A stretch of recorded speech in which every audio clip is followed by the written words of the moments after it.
We're ready to rock and roll. And get through the intro segment. All right, welcome in. Winning cures everything. This is the Sunday College Football Week 3 Recap Reaction Show. I'm Gary. And I'm Chris. And what a fantastic weekend of football. Chris, this was the most that has happened that really makes you question what this season is going to be like, right? That's right. I mean, I can't even. Here's the three storylines that I wrote down for this weekend. Nobody is elite except maybe Georgia, and I don't know that they're elite, but we'll see. Officiating is as bad as it has been, or as it has ever been, and then the Pac-12 is a disaster outside of Oregon. I think the Pac-12 might be the worst Power 5 conference. The Big 12 seems to be okay, but then again, who knows? Who knows? But the Pac-12 yesterday was not good for that bunch out on that coast. Good gracious. Let's go ahead and get through the rundown so that we can get into the games themselves. WinningCuresEverything.com is the website. Go ahead and check that out. Everywhere that you need to be subscribed, every show that we appear on, everywhere that you need to follow. You can check it out right there. In Twitter, Facebook, YouTube, the podcast, etc. If you would, leave us a nice 5-star review over at Apple Podcasts. That certainly helps out. And, of course, jump in on YouTube. Brown Yeti's already in. He said, hey, fellas, I'm not very happy with the state game. We're going to get to it. Don't you worry, because, you want to talk about some officiating stuff. Good gracious. BetUS brings us the show every single time we do it. BetUS, where the game begins. You can use the promo code NCAAF 2021. There is a link in the description, so go ahead and check that bad boy out. I'm telling you, awesome sports book. They do fantastic stuff. They've treated me well forever. They will treat you well forever. BetUS.com, where the game begins. Again, promo code NCAAF 2021. And Chris does a college football show for SBR. You can find it at sbrpicks.com/NCAAF. I do one for BetUS. You can find the link in the description to both of those. Make sure you are subscribed. Check them out. We do multiple shows each week. Even between us, we do 3 Winning Cure shows, but we do 5 college football shows outside of that. So we're doing 8 shows a week. I mean, pretty crazy stuff. And we might do more, depending on what we want to do. I mean, who knows? We enjoy this. All right, Chris, I was going to start us off with Alabama and Florida. You think that's the right way to start? That's fine. Okay. Florida 29, Alabama 31. Florida a 91% post-game win expectancy. Florida ran all over Alabama. I'm talking nonstop. Now, here's what's crazy. The first quarter, Alabama went out to a 21-3 lead and looked like they were just going to run away with this thing in the swamp. Like, Bryce Young came out and was firing on all cylinders, looked fantastic. And then Florida settled in. Everything looked good. Florida ran 43 times for 245 yards. That is 5.7 a clip, had 4 rushing touchdowns. Emory Jones looked pretty good passing the ball. He was not fantastic. He did have the one pick that ended up costing him a touchdown early. 18 out of 28, 195 yards. This was not what you are used to seeing from an Alabama football team. This was strange. So, give me your thoughts here. What do you think happened here in the swamp? This is you said betting against home teams was going to be something we regret this season, and it certainly looked like it in this game. That swamp crowd was bananas. So here's one thing that I was a little annoyed about watching this game. I think CBS dumbed down the crowd noise bad. Because watching it on TV, you couldn't hear it at all. Every ESPN game so far, even every Fox game so far, you can absolutely hear the crowd noise, and you can tell how it's affecting the game. You could not get an idea of how the crowd noise was actually working because CBS just dumbed it down. I thought that was a huge mistake by them. More and more as this contract finishes out and just limps to a finish line, it just pisses me off watching the game on their channel, on their network. This game went about as I expected Alabama and Florida to go. I know you're not going to like hearing this, Gary. Alabama should have lost this game. Alabama should have lost this game 3 times, and it's not because of a lot of other things. Every big third down, Alabama got a massive call go their way every time. And it's just going to always happen. It's infuriating for SEC fans to watch Alabama football because you're not only having to play a team that has all better players than you, not some better players than you. Every position on the field, Alabama has an advantage over you. In the coaching staff, every coach on the field, Alabama has an advantage over you almost. And they get the benefit of the SEC propping them up. If everyone models what Nick Saban is doing and how consistent he has been over the decade of being there, and you know what? If they lose a game in the SEC, everybody should just be fired because nobody in the world should have that many advantages and ever lose a game, ever. So it's really, really frustrating to watch because Florida played their hearts out. Florida did everything they were supposed to do to win this game. And I know that you could nitpick a lot of calls that go certain ways, but on big third downs, 2 of those first 3 touchdowns would have been punts. But Bama got a call that wasn't a call, and it happens. And so it's just really frustrating. They couldn't stop the defense. I watched this game play against Miami, and I said Miami's trash. That don't think Alabama's the best team in the country. Miami's garbage. Then you beat the hell out of a high school team, and now you play a good team, and you should lose this game. If I was to rank, I don't do rankings before 4 weeks of data, but if I was to rank right now, I would have Alabama in the top 5. I would have Alabama 3rd. I would have Georgia and Ole Miss 1 and 2. Just don't think Bama's the best team in the country, and I don't think they're just not. You are not going to get disagreement out of me. There were not a lot of drives in this game. I will say that, especially second half. Florida had 3 drives, and they scored a touchdown on each one, and it came down to could Alabama score to keep up. Right? Like to maintain their lead. And so we went 10-play, 75-yard touchdown drive for Florida to start the second half. Then you have a 13-play, 75-yard drive from Alabama to go up 28-16. Florida comes back down and just runs it down their throat. 11 plays, 99 yards in a little over 4 minutes. And it cuts at 28-23.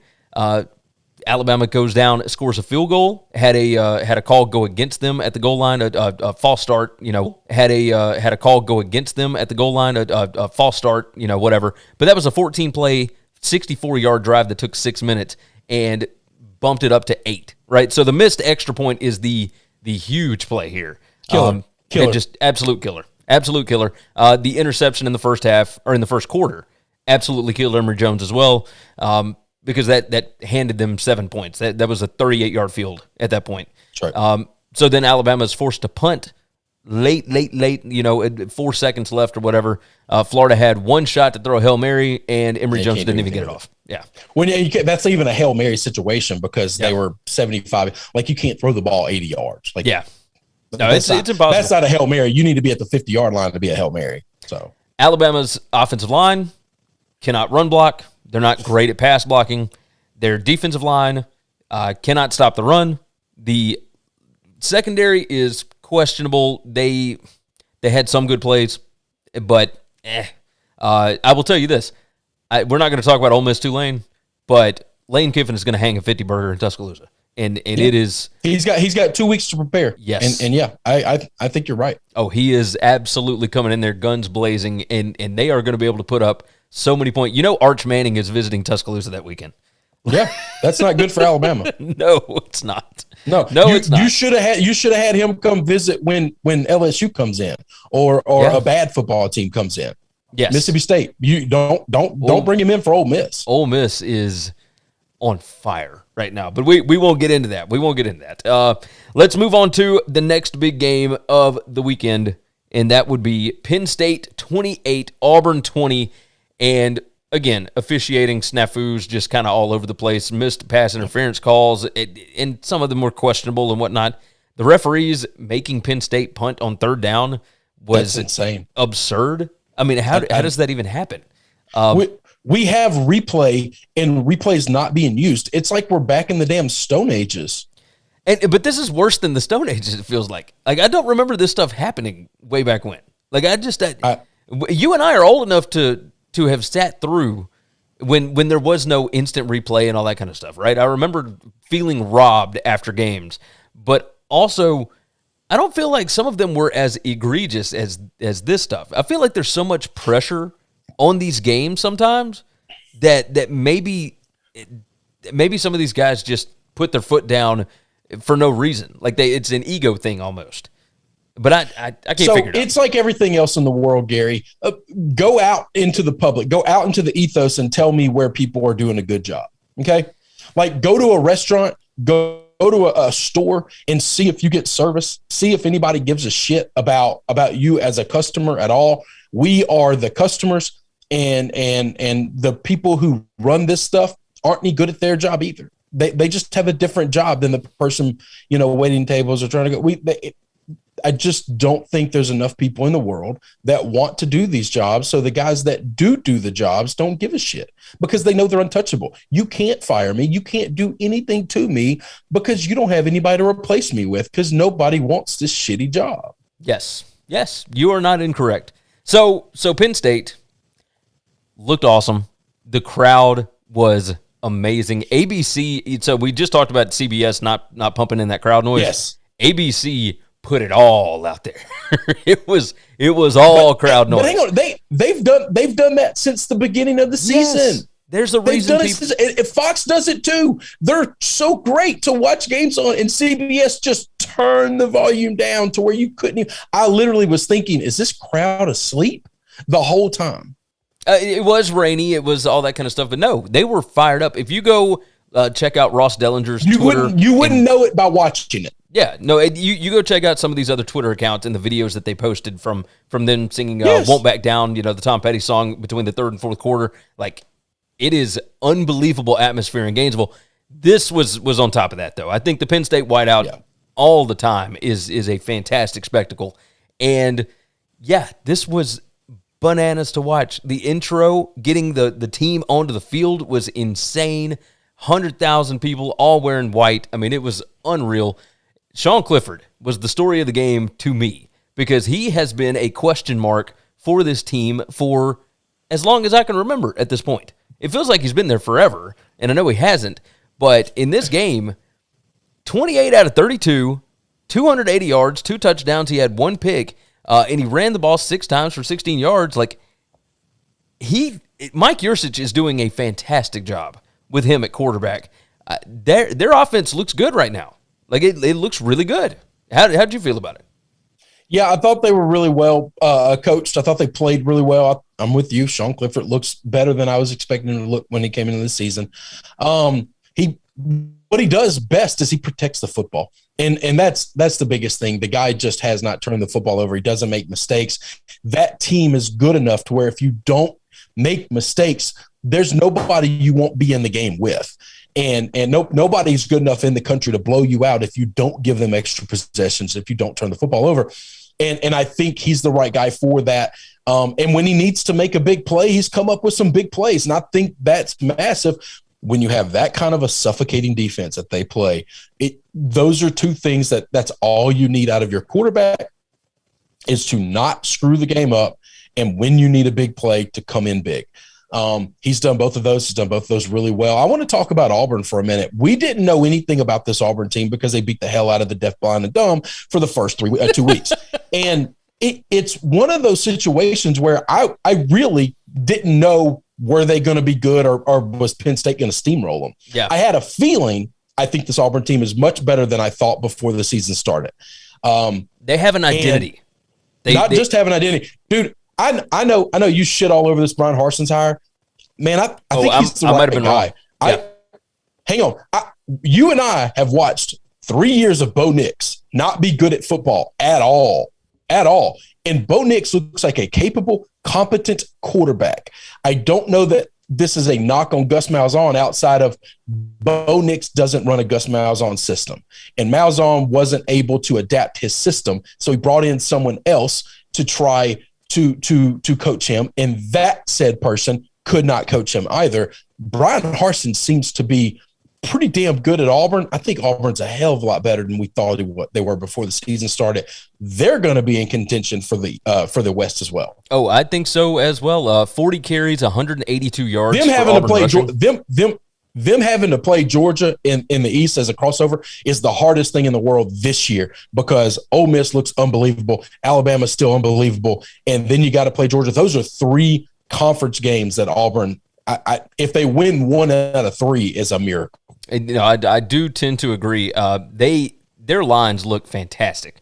Absolutely fantastic. Nick's not bad in this game, by the way. 21 out of 37 passing, 185 yards, no touchdowns, no picks, which is kind of insane that he would go on the road and not throw interceptions, knowing what we've known about him forever. I was just about to say, against his defense, not turning the ball over, that's a win. You take that before the game starts. You tell me Bo Nix doesn't have any touchdowns, but you know what you're getting out of this running game, and he doesn't turn the ball over a single time. You take that 100% of the time and say, we're going to be in this football game. And really what may have cost you the game, the fumble by Kobe Hudson. The fumble. Brown Yeti said on the kickoff return? No, not the kickoff return, but the trick play that they tried to run where they toss it to the wide receiver and run back. And, So that may have cost them the game. And then, of course, the other questionable decision was the 4th and goal, where it's 4th and goal from the 2. And I will tell you this, a lot of reports last night from on the field, like Holly Rowe and several other people, saying that the Auburn players were pissed about that play call, because they ran a little fade to the corner of the end zone and let Bo try and make the play, as opposed to, like, they were gashing Penn State's defense. Giving it to Tank? Yes. Give it to Tank Bigsby. Let him try and win it. Give it to that big monster in the backfield. That's what I would have done. But either way, it's not That's what I'd have done too, brother. Hey, I want to go back to the Florida game. Everybody was criticizing Dan for the play call. It wasn't executed well on the 2-point conversion, but Florida was running the football down Alabama's throat. I absolutely would have ran the ball there, overthrowing the football there, right? That's not even a question. Like everybody crushed Dan on the play call. No. They didn't block it well at all. For the first time all game, they didn't block on a play that was really important. But that ain't Dan's fault. Dan made the right call. Run the football right there. The blocking on that, by the way, was actually not terrible. Emory kept the football just a touch too long. You think he held on to it? But it was an execution thing. It wasn't a bad play call thing. No, it wasn't a bad play call. Absolutely the right play call. Yes, it was execution. It was absolutely execution. And Harsin should have done it. Harsin should have given the ball to the big son gun that runs behind him. Yes. And now Tank he only averaged 4.4 yards per carry in this game. But all you needed was 2. But all you needed was 2. He averaged 4.4. I'll take it when I only need 2. No, you ain't wrong about that. You ain't wrong about that. All right. Now, I want to jump into this one. Okay. And we don't have to spend long on it. I don't know if you sat up and watched it, but I sat up until almost 2 a.m. and watched Fresno State upset UCLA in the Rose Bowl, 40-37, and it was an absolute spectacle. It was the most incredible thing. Jake Haener and what he did at the end of that ball game was so unbelievable. He was 39 out of 53, 455 yards, 2 touchdowns. Ronnie Rivers from Fresno, the running back that I've been talking about all offseason, man, 21 carries, 136 yards, 2 touchdowns. Fresno's wide receiver, Jalen Cropper, 14 receptions, 141 yards, 1 touchdown. Like, this team was on a mission. Like, we both picked UCLA because I thought they'd be able to run the ball and whatnot. DTR, no picks in this game. They put up yardage as well, but they didn't put up near the yardage. They didn't finish. They absolutely did not finish. Their defense looked like garbage, absolute garbage at the end of this ball game. And I don't know if that's because of Fresno or go ahead. I'm sorry. No, that's it. Listen, Fresno's a much better football team on the offensive side of the ball than LSU. That's just the truth. Oh, yes. That's the truth. This Fresno football team is good. Me and you both said that. They were really good. We thought they had a shot to win this game. I thought it'd be closer than it was. But I kind of thought UCLA would be in front, but always being pressed to keep scoring. Fresno got out early, and Fresno never really trailed. They never lost the lead. They just were always in control of this game. When they needed a first down, they got it. When they needed a score, they got it. It was unbelievable. Yes. It was so I wanted to get in the bed earlier last night. I wouldn't. No, I couldn't leave this game. This is the fourth quarter. So heading into the fourth quarter, we had a 26-17 Fresno State lead. And this is how it went. UCLA scores a touchdown with 8 minutes left in the game to make it 26-24. And then UCLA scores 40 seconds later to make it 30-26. And then you've got Fresno scoring with just under 3 minutes left to make it 33-30. UCLA scores with 54 seconds left to make it 37-33. And then UCLA allows Fresno to drive basically the length of the field, a 75-yard drive in 40 seconds. 6 plays, 75 yards, 40 seconds. And Jake Haener is in pain, and he's holding his hip, and he's a folk hero at this point, man. Listen, dude, you used the phrase they allowed them. I don't think they allowed them to do anything. I think Fresno said, we're taking this. Yeah. There's not a damn thing you can do about it. Did you see the Twitter, the tweet from Fresno State's athletic department?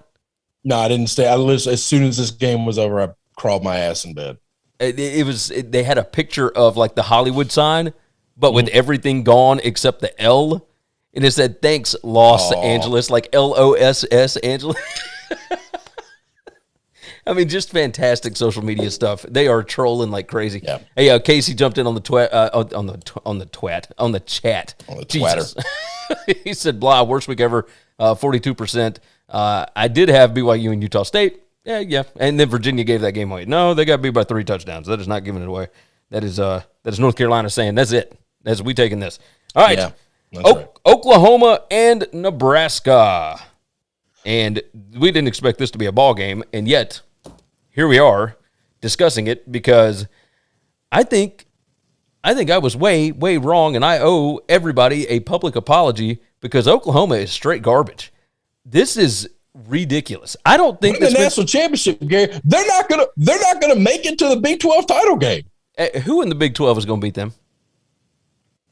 I think TCU will beat them. I think Oklahoma will beat them. Hell, I think Texas might beat them. I think Iowa State might beat them. This team is not good at football. Hang on, that's not true. They are good at football. That's a gross exaggeration. They are not close to what everyone made them out to be. You're not wrong. Nebraska's defense is about as average as you can be. They're not bad. They're not great. And the fact that they shut this offense down for a large point of this game is insane.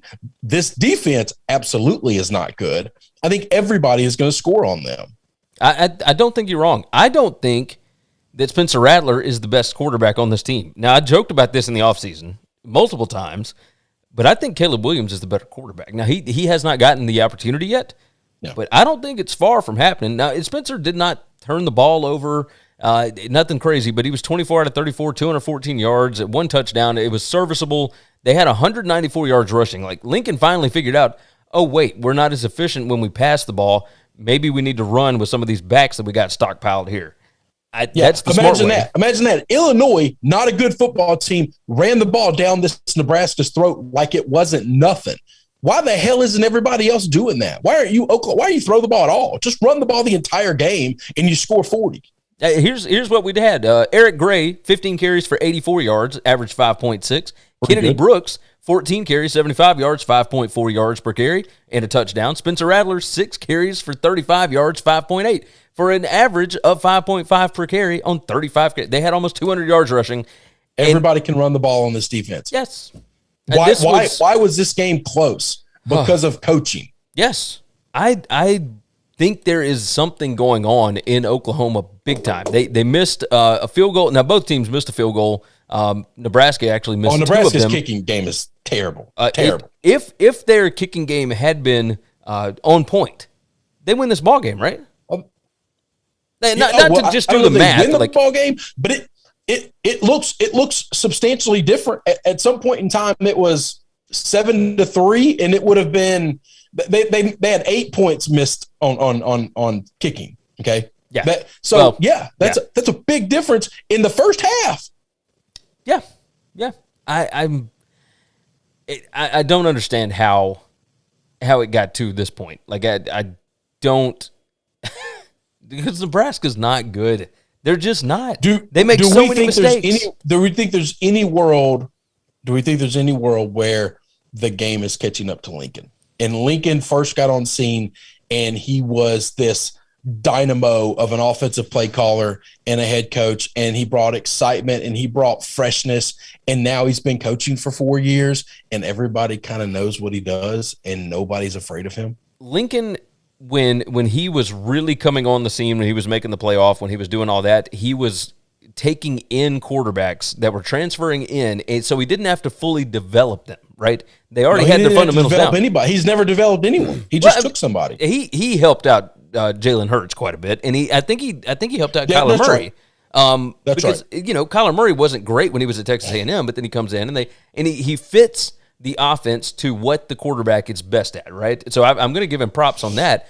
But what I'm curious about is, can you take a stud recruit in and fully develop him up? And I don't know what Spencer Rattler is, because there are times where he looks fantastic. And I don't know that this is necessarily on Lincoln, but you're not wrong.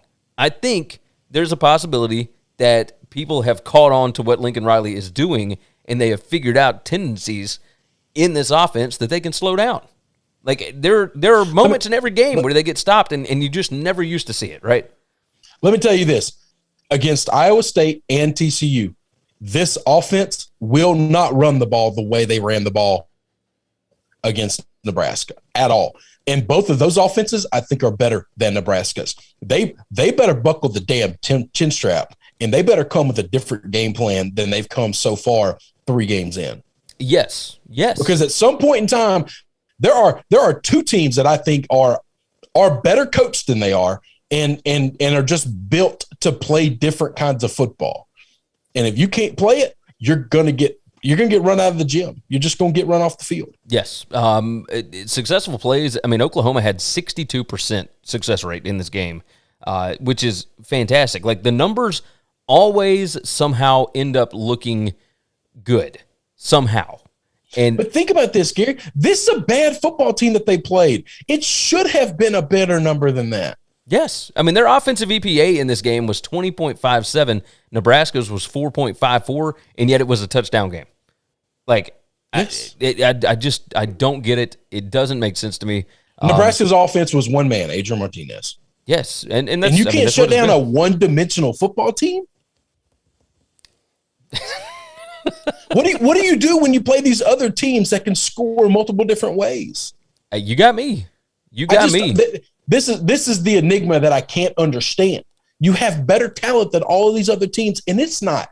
In the Big 12, it's not close. This is not Alabama, Florida. Okay. Yeah. This is Oklahoma, and everybody else is on the damn floor compared to what you've got.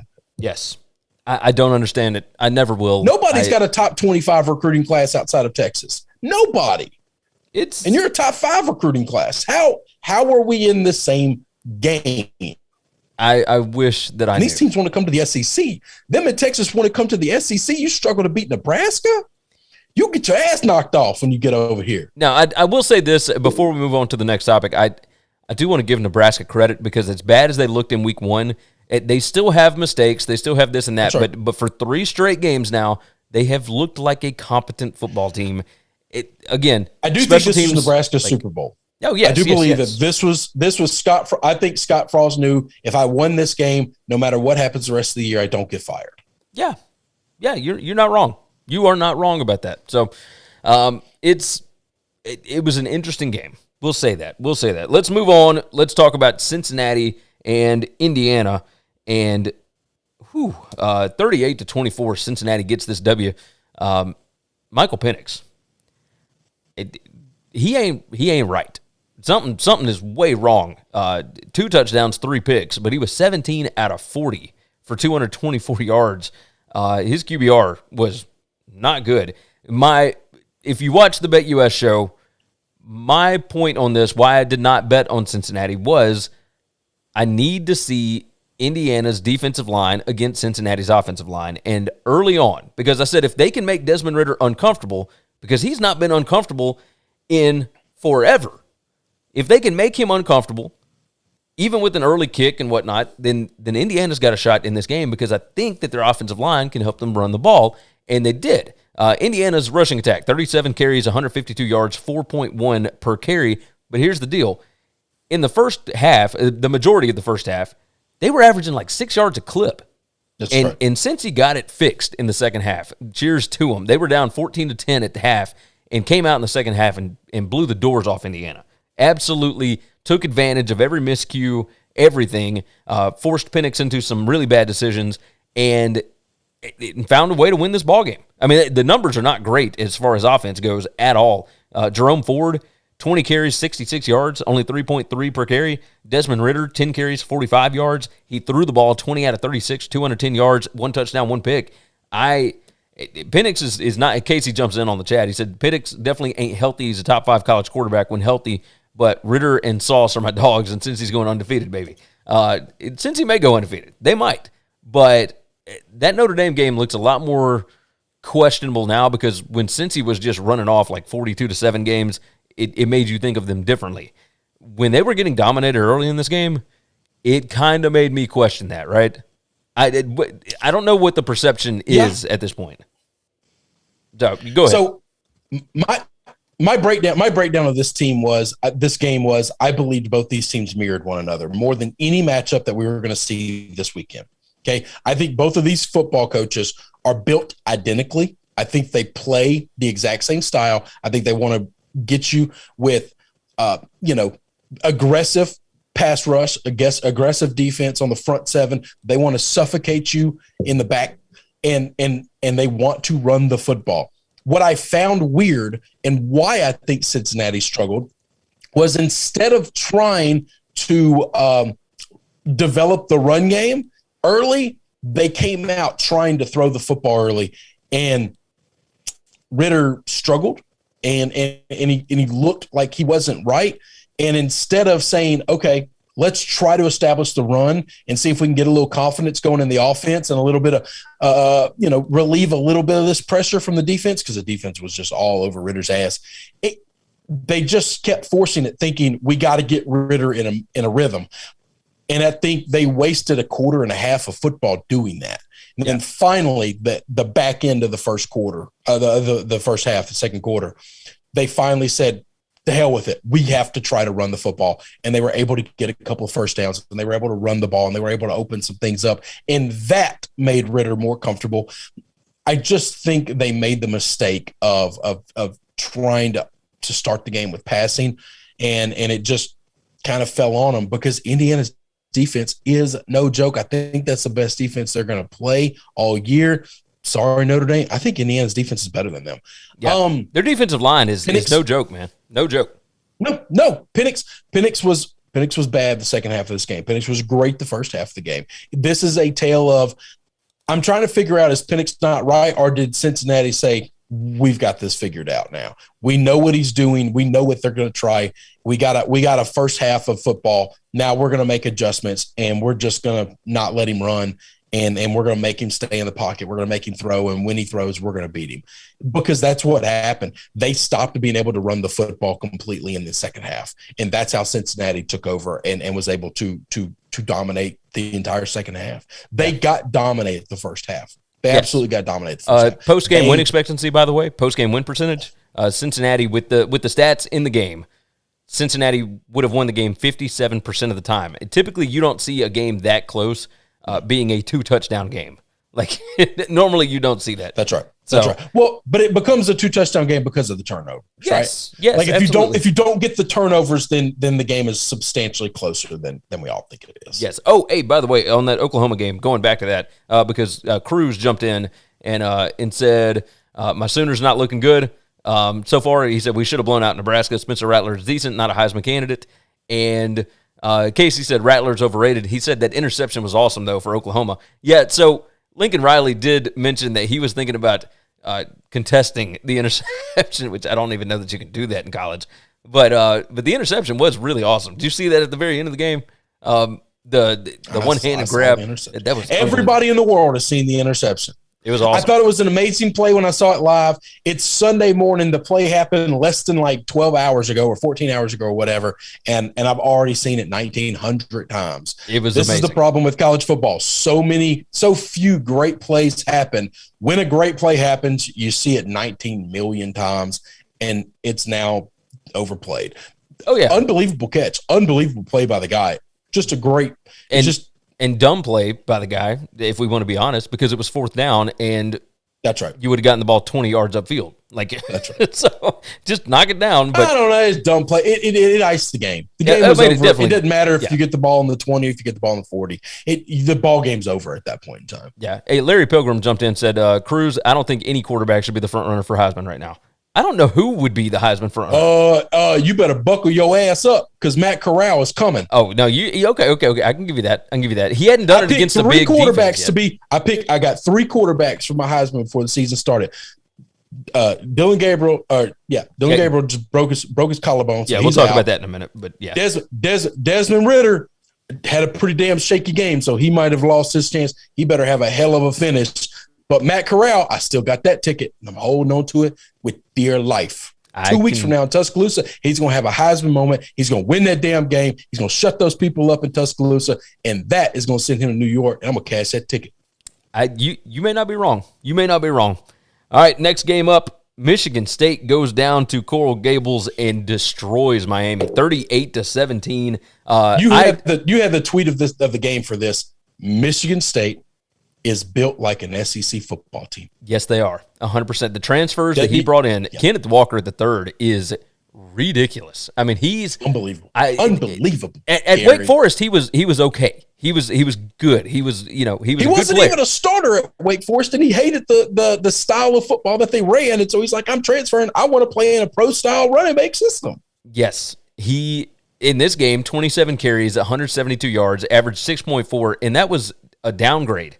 He did not have any touchdowns in this one, but I will tell you, for the season, Kenneth Walker III, let me pull up these stats. He, let's see, he has carried the ball 57 times for 493 yards, averaged 8.6 a clip, has 5 touchdowns. Like, you want to talk about Heisman numbers? Like, this kid is ridiculous. No, I'm going to tell you this. He's going to have his opportunity because he will be able to run all over Ohio State, and that game will be on national TV, and the whole world is going to be watching. Michigan's run defense ain't bad. That's going to be – and then Penn State. He's going to have 3 opportunities where all 3 of those games will be somewhere on national TV where millions of people are going to be watching. And if he can have a game against those 3 blokes, he's going to be in New York too. Yes. He's going to have his chance. He's going to have an opportunity. Michigan State is 3-0 right now for the first time since 2015. They made it to the playoff that year. Here is what they have coming up, okay? Before they play Michigan, they have Nebraska at home, Western Kentucky at home, at Rutgers, at Indiana. Now, Indiana, that defense could be kind of stifling here. There's a legit chance this team could be 7-0. Like, absolutely 7-0. They can beat Nebraska at home next weekend. They can beat Western Kentucky. I think they're going to be favored. I think they'll be favored against them. I think they'll be favored in every single one of these games. Like, this team is built. Going to Michigan? So they're playing. I don't think they'll be favored against Michigan. They play Michigan at home on October 30th. I understand that. I still don't think they're going to be favored. I'm talking about the stretch before you get to Michigan. Leading up to it. Okay, yeah. I got you. And so, because after that, like, they've got, here's how the schedule ends, right? Michigan, at Purdue, Maryland, at Ohio State, and Penn State. But I think they can be 7-0 before they get to Michigan. I agree. I agree with that. And I think they can beat Michigan. I don't know that they will be Michigan. I think they can beat Michigan. Peyton Thorne, 18 out of 31, 261 yards, 4 touchdowns in this game. He has been fantastic for them. Mel Tucker's the coach of the year right now, and it ain't close. I don't think you're wrong. I think he is running away with that by a mile, and that is with Lane Kiffin doing what he's doing in Oxford.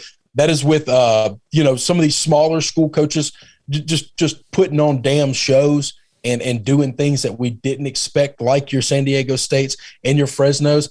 It don't matter, man. I think Mel Tucker is just smoking everybody. Yes. Now let's talk about the Miami side of this. Whew, Miami. And so Casey jumped in. He said Miami sucks and King is overrated. I I agree with part of that. I don't think King is overrated. De'Aaron King, 38 out of 59, 388 yards, 2 touchdowns, 2 picks.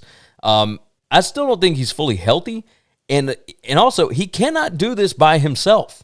He cannot do it by himself. Like, there are some major problems with this team. That defense. They got a couple of receivers at Miami that are unbelievable, that are better than anybody on Michigan State's team catching the football. Yeah. He's not alone in this. My question is this, Gary. How much – remember when he was a true freshman at Houston and he was putting up ungodly numbers and we thought this guy's career – that was like 6 years ago. Yeah. And we thought this guy's career was just going to blow up the world. He has regressed since getting to Miami. Every year he gets a little bit worse and a little bit worse and a little bit worse. That's on the coaching staff, man. It partly is. I still don't think he's fully healthy. Like, I don't think. Remember, he tore his ACL in December, like late December. You're right. I try not to bash the kid too much because he put up 388 yards. But that's not bashing him. That's the coaching. The coaching staff. I don't think they have him ready for these games. I don't think they're putting them in optimal situations.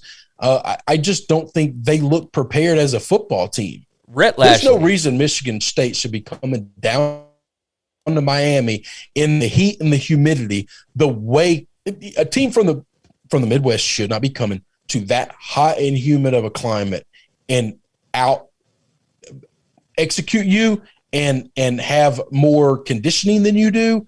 They were able to fight harder and longer than Miami ever could have in the damn humid swamp. Rhett Lashley started out with Gus Malzahn at Springdale High School in Arkansas, and that was a long time. What, 12 years ago? Yeah, for 2004, 2005. It was a long time when he was at Springdale, right? Because he was a quarterback there, like he played at Springdale. Yep. And then played there. I knew and that. then kind of did a little GA stuff there. Went to Arkansas as a GA under Malzahn when he was there under Houston Nutt. Went over to Auburn as a GA 2009, 2010. Was part of that national championship, whatever. Samford, he was the offensive coordinator for 1 year. Then he goes to Arkansas State with Gus for 1 year as the offensive coordinator. He goes to Auburn 2013 through 2016. He gets fired from Auburn, goes to UConn for 1 season, reestablishes himself at SMU under Sonny Dykes, and then goes over to Miami. And this is what some of those Gus Malzahn offenses sometimes look like, right? And I don't know. I thought that better things were coming for Rhett Lashley. I thought being down there with all that talent, he would have an opportunity to really establish an offense because Manny Diaz is a defensive guy. He just hands this thing over to Rhett Lashley. And in this offense, you're right. They put them in really bad positions. Like, he asks his players to do things that I don't know that they are capable of doing. And they just make bad mistakes over and over. It's the so mistakes that they make on offense and defense regularly, that's all coaching, man. Yes. That's all coaching. Here's the problem with Lashley. Everywhere he went, he learned under somebody who was the architect of a great offense, right? Yeah. He's never had to be the architect of anything. He's just taken somebody else's plays, and he doesn't know how to actually design a play. So when you get a look that you're not used to, you have to go through the archive and see who else has faced that look and how to adjust to it. These other guys are smart enough. They're actual architects who build offenses for a living. And so they are able to adapt. They are able to react. They are able to adjust on the fly. He'll never be able to do that. So every second half of every football game they play, if they don't have substantial talent differential than the other team, they are going to struggle to score in that second half. Yes, they are 100%. I did have that we were going to discuss Clemson and Georgia Tech. I won't discuss that. I will say that Clemson had less than 300 yards of total offense, and Georgia Tech actually outgained them with a backup quarterback. So they won the game 14-8. Is what it is. Whatever. We'll move off of that. Oklahoma State went to the blue turf, and this was Andy Avalos has problems. He's got major problems for what used to be known as the Murder Smurfs. Right? They used to kill people when they'd come up to Boise, and there were issues here. This was 21-10 at the half, or 21-20 at the half, and nobody scored in the second half. And I watched this game, and I was shocked that because I didn't pay attention at one point because I was watching Ole Miss and Tulane. I was watching, all these Utah and San Diego State. Like I got 4 TVs, an iPad, and 3 computer monitors in here. Like I'm trying to keep up with everything. And once Boise got down to like the 15-yard line or whatever it was, I assumed that they were going to score a touchdown because it felt like they were driving, right? And then they end up having to try a field goal. They get it blocked. Like this was, first off, you picked Oklahoma State to cover the spread in this, and you were 100% right. And obviously, I said they would win. I said they'd win the football game. I said, and let me tell you what I liked about this Oklahoma State team. That the offense didn't look great. Okay, it still wasn't the offense of Gundy's old. I said they would go down there and drop 40. But this team played with balls, man. I do think Gundy took this team over and said, I'm just tired of this shit. I'm in charge now. I'm going to run this thing the way I run it. And you know what they did to Boise? They didn't throw the ball the way I like my Gundy teams to do. They ran the ball down their throat. It wasn't LD Brown. That's who we thought was going to take over. He played fantastic last season, replacing Chuba Hubbard. This time, nope. Jalen Warren, 32 carries, 218 yards, 2 touchdowns. Spencer Sanders ran 18 times for 26 yards, but it was Jalen Warren. It was 100% Jalen Warren. Oklahoma State now 13-3 in their last 16 against the spread as an underdog. You don't bet against Oklahoma State when they're an underdog. You just don't. Like it's going to come out on the wrong side. Well, especially knowing that they played flat 2 weeks in a row. Yeah. Like at some point in time, Mike Gundy is a crazy, crazy sumbitch. Okay. Oh, yeah. And this is a guy you don't want to come back into a corner because he's nuts. Okay. Oh, yeah. He's just nuts. And he showed it this game. He just did. Spencer Sanders, 6 out of 13 passing, 82 yards, no touchdowns, no picks. Have you ever seen a Mike Gundy football team only threw the ball 13 times in your life? Nope. But I will tell you this. In your life? A lot of credit needs to go to that defense. Of credit needs to go to that defense. Yes. Boise State's rushing attack, 35 carries, 61 yards, 1.7 yards per carry. That does include Hank Bachmeier's 11 carries for -3 yards. But George Halani, 12 carries, 28 yards, average 2.3. Cyrus Habibi Lakio, 8 carries, 27 yards, 3.4. And that was it. That's all she wrote. Suffocating. Complete. Boise State at home could not move the football. They couldn't do a damn thing. And you're right. That last drive, I thought, shit, this is where Gundy loses it right here. And then they held him to a field goal, and I thought, well, at least I'm going to get the spread because they'll win by 2. And I'll be damned if they didn't come up with a play there. This Boise team's not impressive. I thought Oklahoma State was going to go out there and fight like hell. They were going to fight like their life depended on it. And I think they did. Yes. They did. Holding Boise at home to 0 points in the second half, I don't know has ever been done. How far back do you think we have to go through the archives to find Boise getting blanked at home in a night game? I feel like BYU did that to them at some point recently.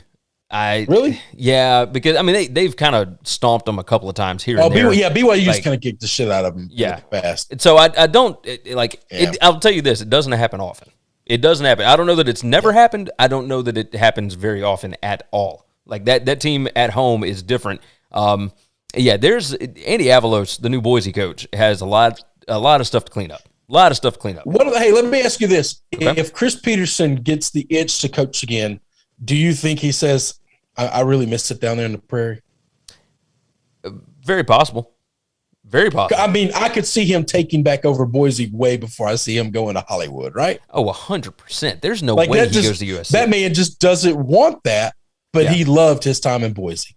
Yeah, I think, yes.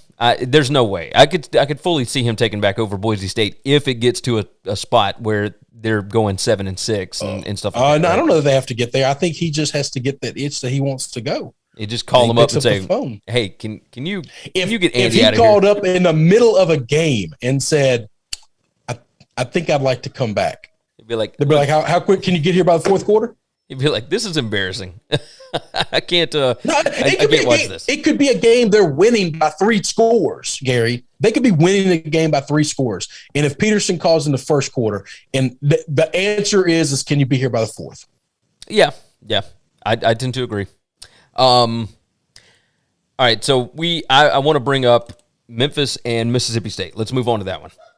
Memphis and State. Memphis wins 31-29, and good gracious. All right, so first it was an SEC officiating crew, and they put out a statement afterwards. If you watch this game at all, or if you're just on social media, I'm sure that you saw the punt return because it looked like it was downed. The referee signaled that the play was dead.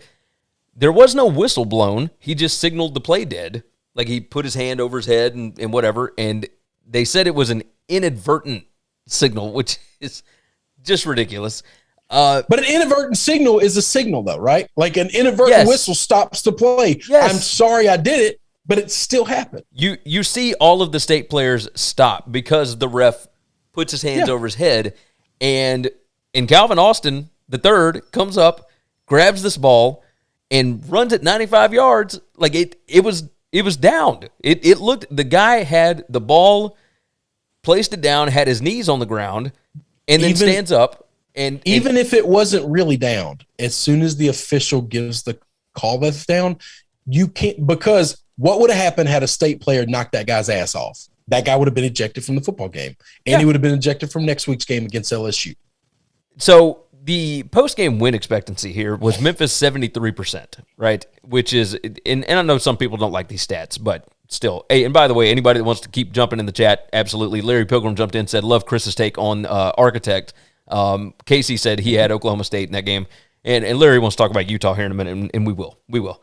But in this game, here's the numbers. State had 419 yards passing, only 49 yards rushing. Memphis had 159 yards passing and 87 yards rushing. Memphis's offense could not do anything. They scored one touchdown off of a fumble return for a touchdown in the first quarter. And then they scored that punt return, which, the other part of that punt return was they had two guys on the field wearing the same number, which is a penalty. So you take the ball where it was and move it back 5 yards beyond the fact that the ball was downed. So so either way, and there are State fans that are salty, and man. And they rightfully should be. Yes. They rightfully should be. Yes, 100%. And I don't know that would have changed the outcome of the game because Memphis was up. Your team played poorly. It's just an extra little kick in the ass that you just didn't deserve. Yes, agreed. Seth Hennigan, the freshman quarterback for Memphis, 16 out of 28, 159 yards, 2 touchdowns, 1 pick. He has played really well. He wasn't supposed to be the starter, so he's played well. I didn't think he played great in some big moments, but he did enough to get the ball down the field. Okay, yeah, I think he did it. I think he did so as well. So this game was just overall strange, very strange. And Memphis has got UT San Antonio coming up, and UT San Antonio is a hell of a football game. Yes, sir. That game's at Memphis? Oh yes, it's at the Liberty Bowl. At the Liberty Bowl, I'm intrigued because I don't know what to expect. I don't know how good UTSA is yet.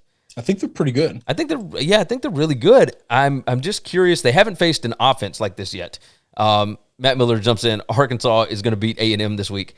And then the Brown Yeti said, when have you ever been able to give a penalty on a review? Yeah, that was another one, and I cannot remember exactly what play it was, but they reviewed it was the onside kick. So they ruled that it had not been there had not been illegal touching of the ball.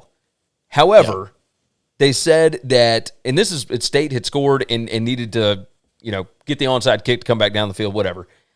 Memphis ended up getting the onside kick the second time, and it kicked a field goal, which gave us the final margin, right? But that's right. The penalty of illegal block on an onside kick that they saw in the review, I did not know that you could do that. I still don't know that you can do that, and yet they did it. I was going to say, I still don't know that you can do that. It's really insane. It's Matt Miller said it was the onside kick. They called an illegal block. Yeah. We started this thing off talking about how bad the officiating is, and it's bad. There are games where I think they're bad and they're all one-sided, and there are times where I think they're bad and it's just because they're incompetent. This game really did look like a bunch of people that didn't know what they were doing. Oh, agreed. Like they had no business being employed in doing this job. Memphis is 6-0 against the spread in their last 6 as a home underdog. They have won 17 straight at the Liberty Bowl. I might have been wrong about Ryan Silverfield. Like I hang on now. Let's not count our chickens. I'm not yet. I'm just putting it out there in the ethos that I may have been wrong. This was an ugly bullshit of a game. I ain't giving nobody a coaching credit at all. Okay, I will tell you this: they were in the game. You lose this game. You're not getting credit for this win. I thought State was going to win this by 2 touchdowns, and they were in the game. At one point in time, I did. Yeah, during the middle of the game. So, yeah, we got to the fourth quarter. I didn't believe that. Yeah, okay, I can get with that. Matt Miller said they pulled some guys from the parking lot and gave them shirts. They're talking about the referees. Just ridiculous. He said Mississippi State is 2-0-1 in my book because the last 6 minutes are compromised. Yeah, I can get with that. I can get with it. All right, let's move back to Saturday morning and West Virginia 27, Virginia Tech 21, and you want to talk about frustrated. I bet Virginia Tech. I knew the line stunk. I knew it stunk, and yet I still ran into it. I did too. And I'm telling you, this and we game, had a shot at the end to win. It wasn't just at the end; it was just the entire game. Like they. All right, so I'm pulling up. When they get down 21-0, I think I'm tearing this ticket up and it's worthless. You can use it to wipe your ass with. Okay. Yes. So I don't think we have a chance. And then we get to the fourth quarter, we get to the middle of the second half, and I'm thinking, hey baby, I'm in this thing. I'm a live dog here. So it wasn't 21-0. It was 14-7. And then it goes to 21-7, and then it's 24-7 at the half. That was it. That was halftime. That's when I thought the ticket was gone. A missed field goal at the end of the first half. Jesus Christ. That hurts. They had a turnover on downs at the West Virginia 25. They had a 4th and 1 that they could not get. So that one could have been turned into points. In the second half, they go down 27-7 after that first drive, and then they give up no more points after that. They had to punt. They score a touchdown. West Virginia fumbles, and then Virginia Tech drives all the way to the West Virginia 6, and they go for it, 4th and goal, do not convert, but that's okay because another 3 and out from West Virginia's offense. Virginia Tech comes right down and scores another touchdown, and then West Virginia throws an interception. Bam. Jarrett Dagey, by the way, looked like a Heisman candidate in the first half, and this is the defense that stifled Sam Howell, who is now he's throwing touchdowns as if they were quarters, and you're just flipping them into like a wishing well, right? Like just ridiculous. So then you get back down the field again. You get an interception. We needed that pick to go to the house. Oh, yes. We needed that pick to go to the house because I didn't believe they were going to score when they got the ball back. They had all the momentum, but I just felt like it was going too good for me, and it was all going to fall apart last minute, and it did. They get 1st and 10 at the West Virginia 17. They get it all the way down to the 4, and they get it down to the 3, and then they run for a loss of 1. I thought we were money. Oh, I thought so. I was digging the ticket out of the garbage. Trying to take it back together. Paul Riggs jumps in. He said, good defense. We had 6 sacks. Yes, West Virginia played well enough to win this game. 100% played well enough. Yeah. That offense almost gave it away. It was a weird game. It was a weird, wild game.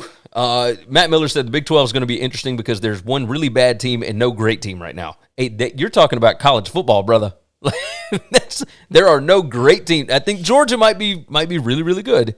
But outside of that, Listen, you keep bringing Georgia up and you keep leaving them boys from Oxford off. I think they might be great. I don't think Ole Miss's defense is okay. And I want to see Ole Miss against like a really good defense first. Like if they can do this, and they might be able to. You'll see it in 2 weeks. Ole Miss might win. They might win 10 games this year. They might. They might win more than that. You have a game like Matt Corral had against Arkansas last year. I mean, it's coming up somewhere. It's coming somewhere. You're probably right. You're probably right. But I'm going to tell you this: it's going to come up where you least expect it. It won't come up against Bama. It won't come up against a big boy. It's going to come up against an Arkansas. It's going to come up against a shitty LSU team that's got 3 losses. Like it's going to happen. It's going to happen then. It won't happen in a big game. Yeah. Louisville 42, UCF 35. This is from Friday night. And UCF has now experienced the full Gus Malzahn gambit in a grand total of 3 games. They got their massive blowout win over Bethune-Cookman last week, and then they go in as a more than touchdown favorite at Louisville, who looked like complete garbage against Ole Miss. And yet, here we are. Dylan Gabriel, 22 out of 29, 184 yards, 3 touchdowns, 1 interception. UCF rushing the ball, 34 carries, 212 yards, 6.2 per carry, and they let Malik Cunningham throw the ball all over the yard. They let Malik Cunningham run the ball all over the yard. He was a one-man wrecking crew. He was awesome. Jalen Mitchell, they finally found somebody that can run the ball for him outside of the quarterback. Brown Yeti said, Chris, are you saying Ole Miss might win the West? Yes. That's 100% yes. what Chris is saying. Yes, Louisville is not a very good football team. However, betting against home underdogs this season. Well, in these weeknight games, especially, not just this season, but for the last 3 or 4 years, you get one of these Wednesday night, Thursday night, Friday night football games, and you get the home dog. They cover at an insane rate. Both of them covered Friday night. You're blaming this on Malzahn. I'm going to tell you, if this game was played Saturday at any time, it doesn't look this way. We just don't get it. I can't explain the mystique and the magic that happens on these games, but we don't get this performance if it doesn't happen Friday night. Okay, I don't necessarily disagree. However, this is a Gus Malzahn feeling. This is what Auburn went through forever. Unexplainable losses, unexplainable wins over teams that they should not be even competing with. And you see it all, right? The Boise State comeback, I mean, they were down, nearly 3 touchdowns in that game, and they come back and hold Boise with hey, by the way, did Boise score in the second half against UCF? That wasn't at home. Shit. I don't know if they did. And I'm going to look back and see if I can find that. They might have kicked a field goal, but I can't score. I can't remember. But either way, UCF, this is what happens with Gus Malzahn teams for whatever reason, because some of the play calling, it's like he's still coaching high school, which is they got one touchdown in the fourth quarter. Okay. All right. So they held them, from what they were doing in the first half for sure. But so Gus Malzahn, nothing in the third, 1 touchdown in the fourth. So again, Gus Malzahn coaches like he is still coaching high school, which can be a lot of fun, and it can take a lot of old school college football coaches off guard. It can catch them off guard because they don't expect some of these quirky, just different formations, different personnel on the field, all that kind of stuff, right? It can be a lot of fun. It can catch people off guard. It can be super successful. It can also cost you ball games in certain situations. The last interception there for Dylan Gabriel was not his fault. And that part of the game was not his fault. The defense should not have ever given up what they did to Louisville. And some of this is for Scott Satterfield. Cheers to him for actually looking competent in this game. The players have not quit, so that's good. But Louisville put up 42 points on UCF. They were only able to muster up 30 points against Eastern Kentucky last week. Like, they looked like garbage against an FCS team. They were terrible. And then they come into this game and do this. They had a good game plan. Louisville looked good. This is not to not give Louisville credit. This is absolutely giving them credit. And UCF should have won this game. They should have won the game. And yet they didn't. And now, because of that last play, Dylan Gabriel, broken clavicle, like he's out. Gone for the season. So now, is Joey Gatewood eligible? Like, I don't even know who's going to be the backup quarterback at this point. And that's my fault for not doing research. But no, it's all right. I don't know that I worry about it. I trust Gus. I think Gus is fine. Once again, Satterfield is a very good coach. This is a team that had a magical night. It's the best night they've had all season, best night they've had in 2 years. Yes. And it was bound to happen. You got a guy like Cunningham that's as good as he is. At some point in time, he was going to have a star night, a star game. And there was no question in my mind, you're bringing in a team that is all offense and no defense. You keep bringing up how they should have stopped somebody. What has shown you that they could stop somebody? UCF hasn't stopped anybody in 8 years. They don't play defense. They put a bunch of points on the board and they say catches, okay? That's it. So the fact that Cunningham caught him, hell, that's what they do. Yeah, no, I don't think you're wrong. And that didn't start with Gus, by the way. That started with Frost, and then Heupel, and now Gus. That they are built the exact same way, and every head coach runs the exact same thing. Their offenses all look different, but it doesn't matter how you play defense. They're not stopping anybody. You just don't have that kind of talent. They play defense in a sense where we try our best to contain the run on the outside edges. We keep quarterbacks in pockets, and we play aggressive pass coverage, which is guys are going to be open a whole lot. Every now and then we're going to get a pick, and all we need is one more possession than you, and we believe we can win the football game. So if you get the interception once, but you give up 4 bombs, that's fine. They'll take it every time. Yeah. Louisville, 501 total yards. UCF, 416 total yards. Jumping into the chat here, because I will tell you this. There are still a lot of people that are salty about UCF going undefeated a few years ago. Cruz said, but Gary, they were national champions 4 years ago. Now on the Gus train. Woo, back to losses. Dats Square says, Gus is trash, man. UCF is way too good to look like that. Matt Miller said, any chance Cunningham transfers after this year? I think he is. 0. I think he is what everyone thinks De'Aaron King would be. No, I think he's there with Satterfield. I think not just there with Satterfield. This kid grew up a Louisville Cardinal fan. Like, he grew up with Louisville stuff like in his bedroom. Okay, that you're not going to get a guy like that to transfer. He's just not. Yeah. Even if Satterfield left for another job next year, I think he stays there, whoever the coach is, because you just don't change what you love. Yeah, I can fully understand that. Passion is something that you can't manufacture, right? It's why you play college football. Yes. Brown Yeti, Gus is the greatest coach ever. He just has someone betting against him when he's favored and for him when he's down. He's just getting kickbacks. And then MTL edit said go Cards. So yeah, that was. I mean, this was a fun Friday night game. This was a hell of a game. Great game. I wanted to talk about. Hey, by the way, this is a little off topic. Maryland won 20-17 over Illinois. That puts them at 3-0, and they got Kent State next week. Now I would imagine they'll be able to handle Kent State, but we are going to have undefeated Iowa against undefeated Maryland on Friday, October 1st in College Park. How much fun is that going to be? You want to talk about two contrasting styles? It's not going to be it's not going to be as much fun as you think it is. I mean, we'll see. You think Iowa's going to demolish them? I think Iowa's one of the top 5 teams in the country. This is another one of those Friday night home underdogs. I mean, we'll see. Yeah, I get that. We ain't seen a defense like that in Maryland in a long time. No, you're probably right. There are 3 great defenses in college football right now. Great. I'm talking better some than I've seen in years and years and years. And that is Georgia, Penn State, Iowa. Yeah, I tend to agree. That's the list. Those are the 3 teams playing defense. Everybody else trying to play as much offense as they can. Those 3 teams are playing defense. You are not wrong. BYU 27, Arizona State 17. I think that we have to have a conversation about an undefeated BYU team. Kalani Sitake is doing it up, man. By the way, so I went and researched because we've had a lot of people talking some trash about us. They have got 41 players that are married, 14 players that were on the 2016 roster. They have 47 players that served 2-year missions.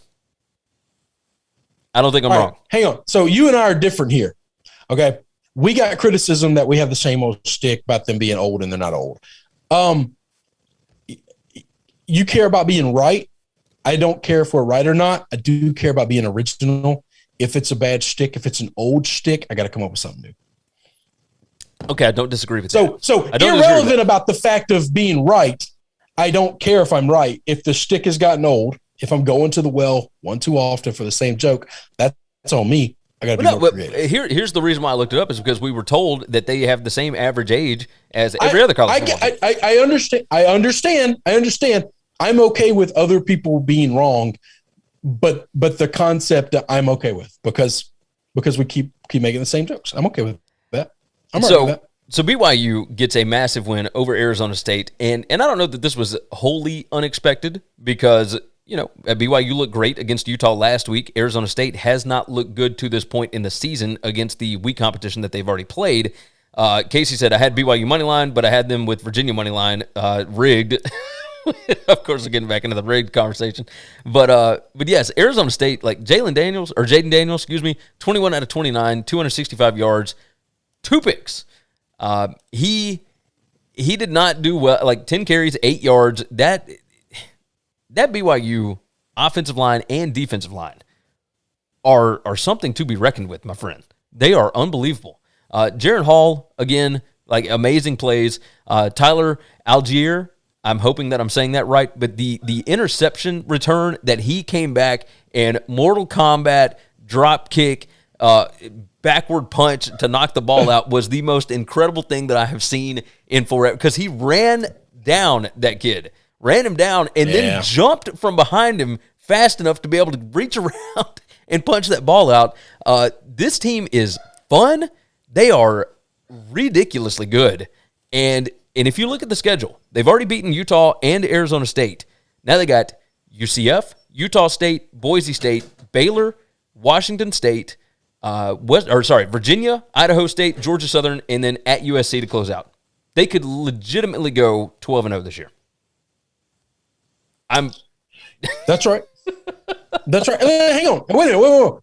I would like people to acknowledge the fact that before the season started, and after week 1, and after week 2, after week 3, I picked against him in this game because I have a man crush with Jaden Daniels, who just didn't play great in this game. He's still got one of the prettiest deep balls I've ever seen in my life. So when he's right, he's right. Said the hate on BYU had gone too far. Yes. That they had lost a transcendent player, but it doesn't mean they still can't be really, really good.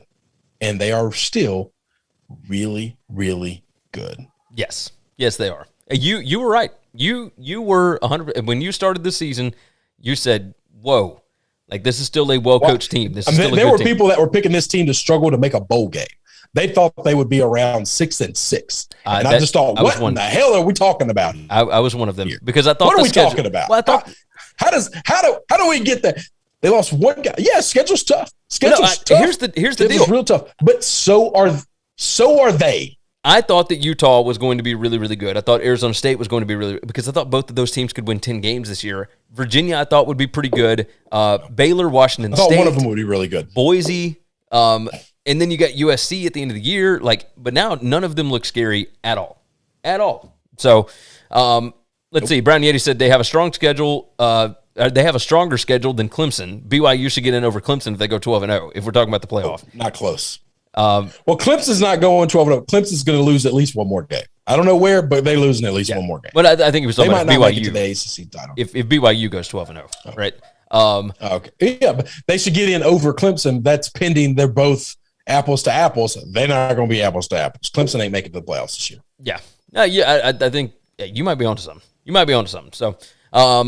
So yes, I'm like BYU looked good in this game. Had a few mistakes, but they took advantage, and I don't even know what else to say. I don't think Arizona State's very good this year. I think Arizona State's got some problems. Yeah, I know. I love this team, and I want them to be good. And I just you might be right on that. They might not be. So they also had some injury guys last night. I mean, Jalen was playing hurt. They didn't look healthy. That's not the reason they lost, by the way. So neither here nor there. It's just BYU's a tough football team. They're good. They're really good. I thought they'd have a letdown after Utah.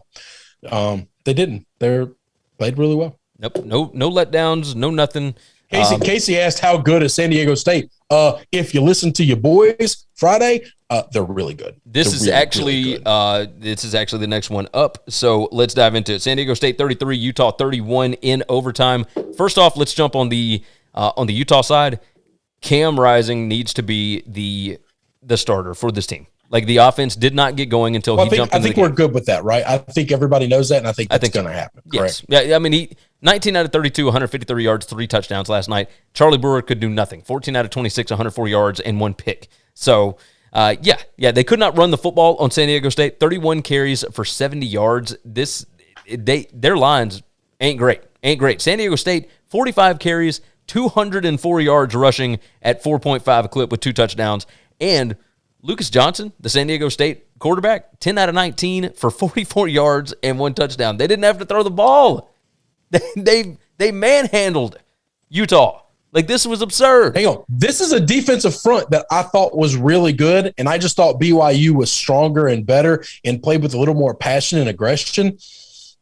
If you're getting pushed around by San Diego State, who I think is good, I'm not knocking San Diego State, but if you're getting pushed around, the athletes for San Diego State aren't close to the athletes for Oregon or hell, even USC or UCLA. If that offensive line is pushing your defensive front seven around, everybody in the Pac-12 is going to run the football on you. Everybody. Yes. Post-game win expectancy. And this game went to overtime, remember? San Diego State, 92%. 92%. I had this game on, and I was watching it, and I kept thinking, there is no reason this game should be this close. It shouldn't be in overtime. It shouldn't be like I don't even know how Utah is in this position right now, because you get a home dog that's a little bitty school that nobody gives a shit about or ever thinks about. At home in overtime, give me the home team every time. Every time. It was remarkable, to say the least. So give me San Diego State. Gave this game out as an underdog special in my Saturday morning closing line show for SBR.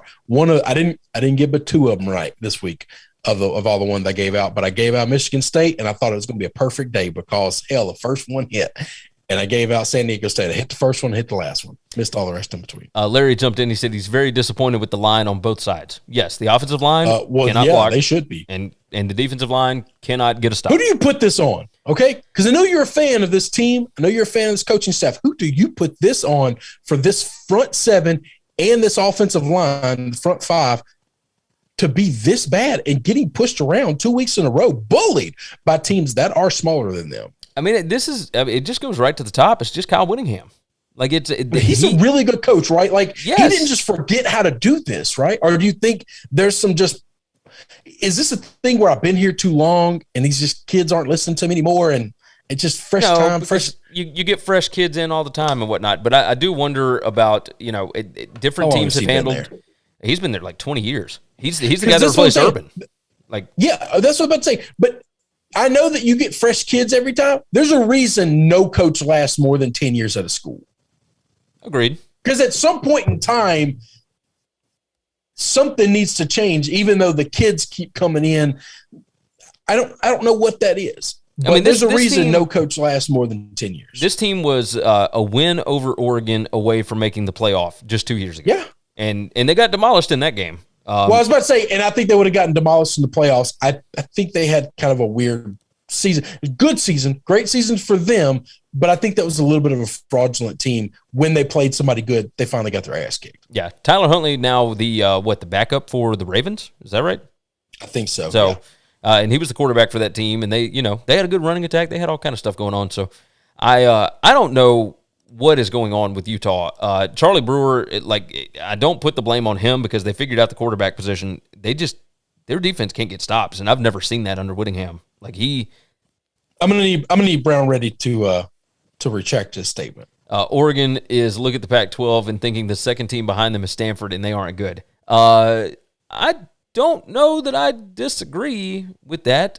You're insane. You're insane. Who's the second best team in the Pac-12? Who? UCLA. UCLA is still the second best team in the. Still, not close either. Not close. Even after they get beat at home by Fresno. That's right. Okay. You can lose the game. Stanford didn't score against Kansas State. Agreed.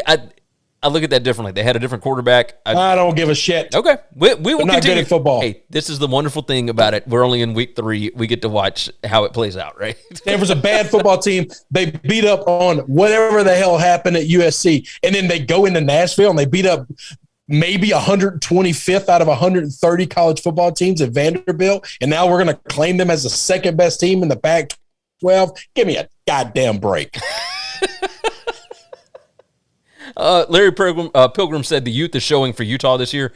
No, this is supposed to be an experienced line at this point. I would say they're an experienced team, right? Yeah, when he said that, I was like, wait a minute. Yeah. Did they return a shitload of guys? Yes.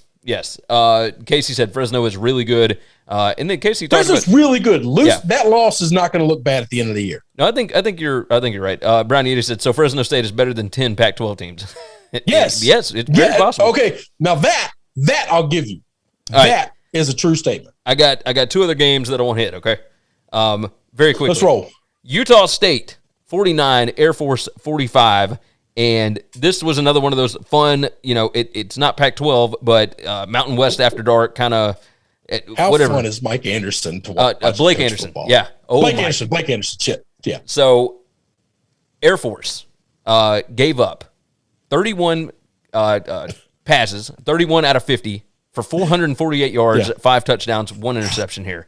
And on top of that, Utah State ran the ball 39 times for 180 yards with 2 touchdowns. He has completely shifted Utah State. They are 3-0 with a win over Air Force and a win over Washington State.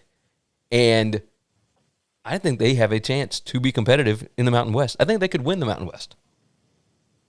Give me your thoughts here. What is going on? I like the Mountain West a lot better than we have.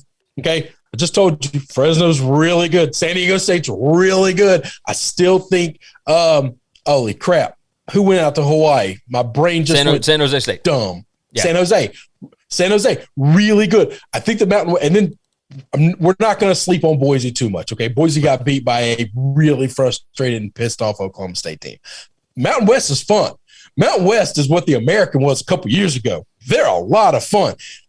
So, hey, I want to come. Matt Miller said we need a bad team playoff. UConn, Vandy, Kansas, and one other. That'll be New Mexico State. And Kansas would beat all those teams by 25. Yes. All of them by 25. Yes, 100%.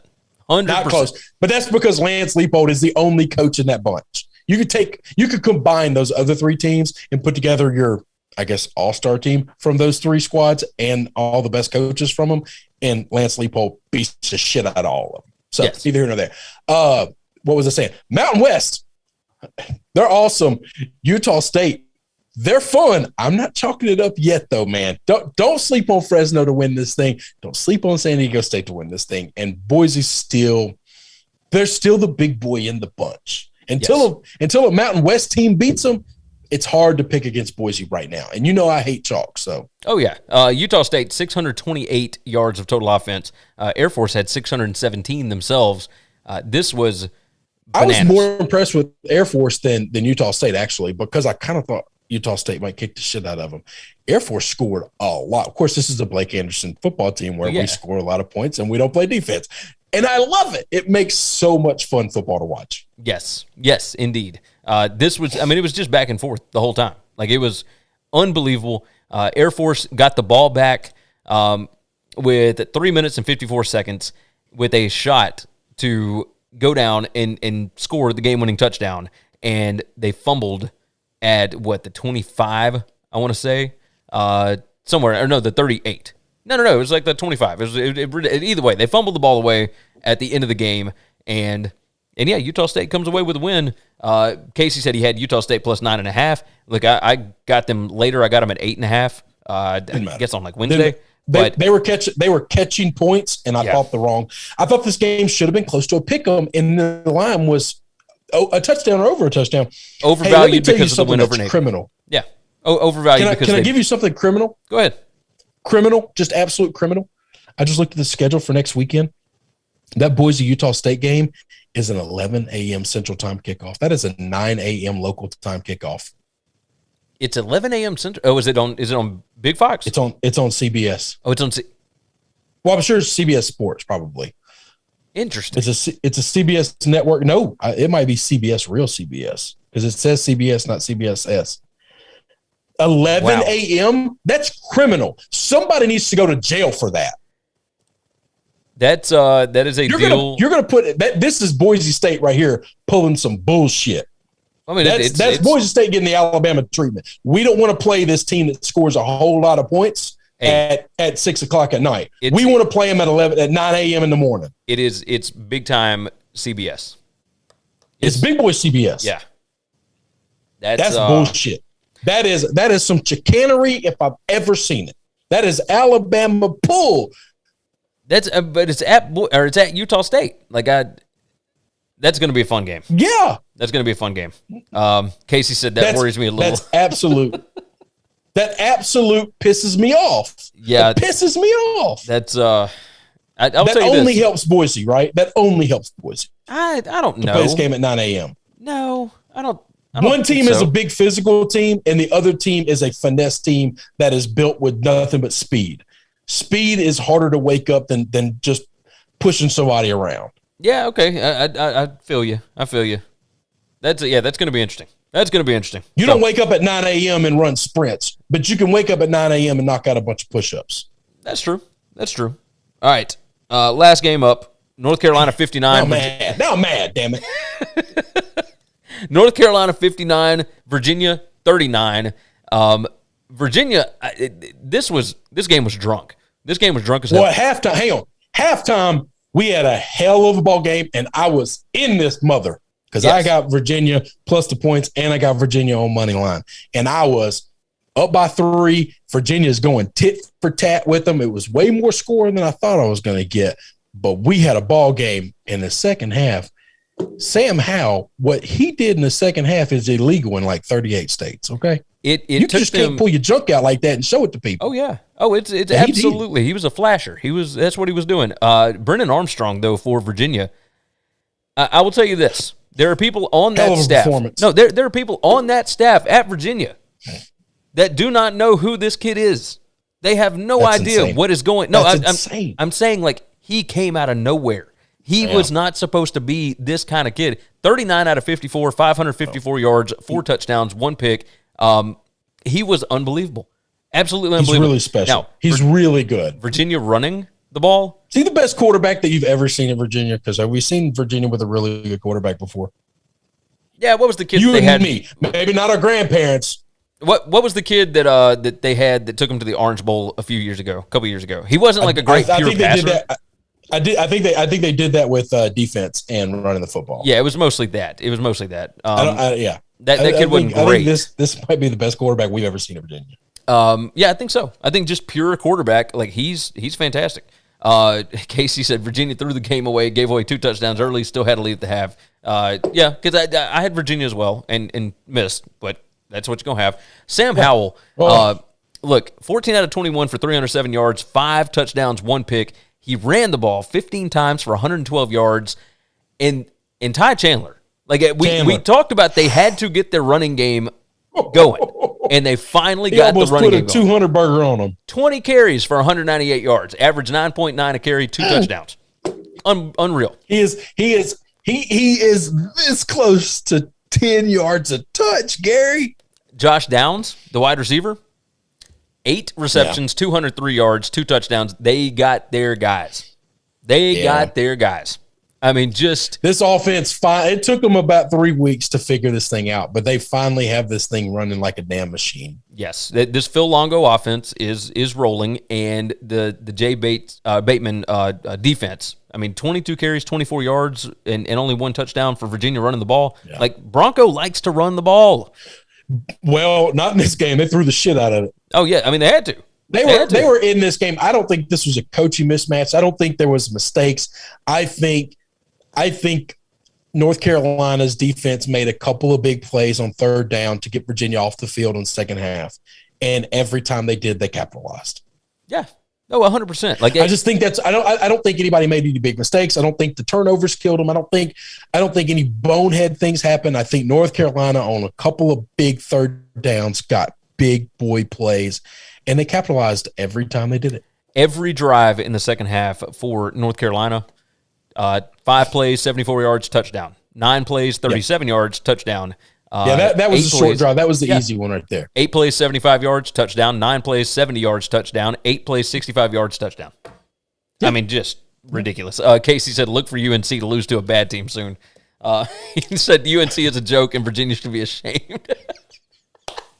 I thought this was exciting football. I was on the wrong side of it. This in Virginia Tech game were about as flip-flopped as they could be, in the sense of I thought I was out of that game early, and then I believed late. This game, I thought I was in it the whole time, and the second half started. And by the middle of the 3rd quarter, I thought Virginia can't keep up. Nope. Virginia went bam for bam with them in the first half, and in the second half, it just couldn't do it. North Carolina 1 yard the away. Defense just ran out of gas. Oh yeah, one yard away from 700 from North Carolina for the game total offense. Yeah, just ridiculous. So. All right. And they did it running and they did it throwing. Yes. It was incredible. Yes, they did. Yes, they did. All right. The show brought to you by BetUS, where the game begins. Go and sign up with the promo code NCAAF2021. The link is in the description. You'll get a 125% deposit bonus up to $2,500, and it is sportsbook exclusive, so go and check it out. Again, link in the description. Just click that link, and it will put in the promo code for you. Make sure you sign up because that is where you need to be gambling all football season long. We still got a long ways to go this year. Along with that, my friends, go to winningcureseverything.com. Every show that we do, every appearance that we make, all that good stuff, everybody that you need to follow or subscribe is going to be right there. Make sure you are subscribed to the podcast. Make sure that you leave a nice 5-star review. If you are not subscribed to YouTube already, please do that. We're shooting for 5,000 by the end of the football season, and we are on pace to get there within like a month and a half or something. So go ahead and do that for us. Like the video. Subscribe, share the show out, all that good stuff. The BetUS College Football Show, link is in the description. I do that on Wednesdays and Thursdays. Chris does the SBR College Football Show on Mondays, Wednesdays, and Saturdays. So make sure and subscribe to both. The links are in the description. Chris, is there anything else that we need to hit on? I want to say one quick thing. There's a guy that I worship and I love, Coach Kelly, the Blue Hose with Presbyterian. They beat the shit out of two teams the first 2 weeks of the season. And yesterday they got beat by 60-something, and it was a drumming. Coach Kelly's really good follow on Twitter, and let me get his Twitter. It's just at Coach Kelly 1. Okay. And he took complete responsibility. You just don't see this anymore of personal accountability. This guy just impresses me more and more and more. He just got his ass whipped, and it had been real easy to say nothing. And his thing was, as the media blew us up and talked about us and praised us the first 2 weeks, and did all these positive things and supported our kids and talked about how innovative what we did. He said, this game, we got destroyed. It was 100% my fault, and the media needs to cover that as well. And they need to understand it's not on the kids, it's on me. We just don't see men like that. Yeah, no, I do agree. I do agree. This is what's going to happen with those the analytical games, right, where you don't punt and all that. You go for it all the time. You're going to have games where you don't convert on fourth down. And when you don't convert and you give up short fields, you're going to get demolished sometimes. That's right. It's still a really fun way to play. It's still a really fun way to... But I just respect the guy because it would be real easy to say what you just said and explain it away, and he doesn't even try. He just says the media talks about us when we're good. It's fair that the media talks about us when we're bad. Yes, you are correct. You are correct. All right. Let's go ahead and get out of here. We got some NFL games to watch on Sunday so that we can maybe give out some decent picks on the Wednesday show. So with that said, you guys have been fantastic. Thank you to everybody that jumped in on the chat this morning, everybody that joined us. We appreciate it. The numbers are growing, and you guys are the biggest reason for that. We cannot thank you enough. So with that said, we're not even going to do the intro music or the outro music, anything like that. We are just going to get out of here. You guys have been fantastic. We will see you again on Wednesday's show. So take care of yourself, take care of each other, and hopefully all of you tickets cash this week.